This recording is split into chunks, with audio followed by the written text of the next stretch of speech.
And Ben, you of course have been with Tyson on fight day.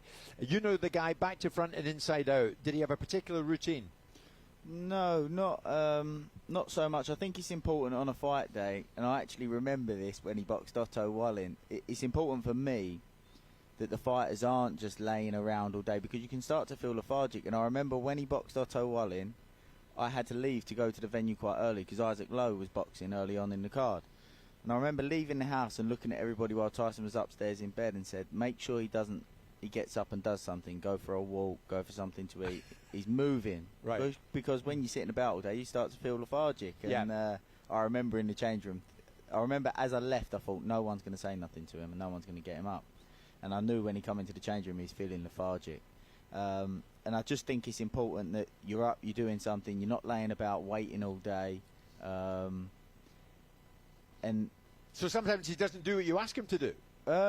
It's difficult because I wasn't there because I had to leave for Isaac. So, but this is the difficult thing, and this is the difference between starting to work with somebody that's already experienced, already into a routine, already has things they like to do. I'm not saying that's what Tyson would always do. Usually he would get up, go about, go for something to eat, spend some time with his family, with his brothers, with his dad.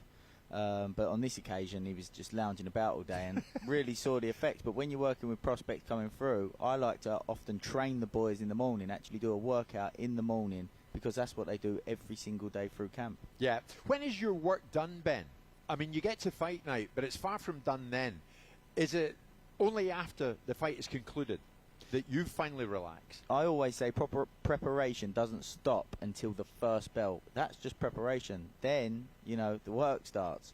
If you've done your job properly, I feel like once you get into the fight, it's almost a case of repeating yourself what you've been doing for the last 10 to 12 weeks.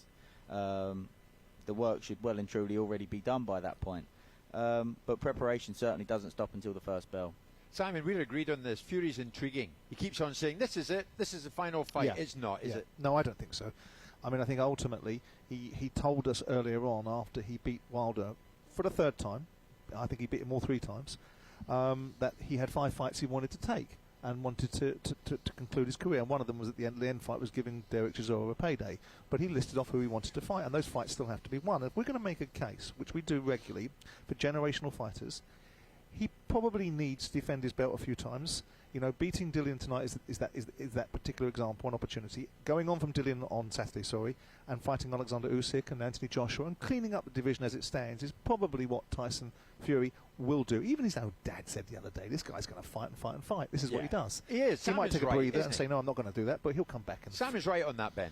Do you know what? Simon made an intriguing point and a valid point, and something that I agree with earlier, where he was talking about rematch clauses. And I think at the end of this fight, if Tyson's looking at the heavyweight landscape and he just can't see a way or a clear path, that may be a reason why he's looking at, do you know what am I going to do? Box this person, this person, this person, right. Wait around. Right. But if the path is clear, then I think there's more of a chance of him carrying on and maybe looking to clean the division up. Interestingly, on that, Ben, we're hearing in the last few minutes that Frank Warren is suggesting there is no rematch clause in the contract. So this is it. This is it. Fury Whyte, Saturday night.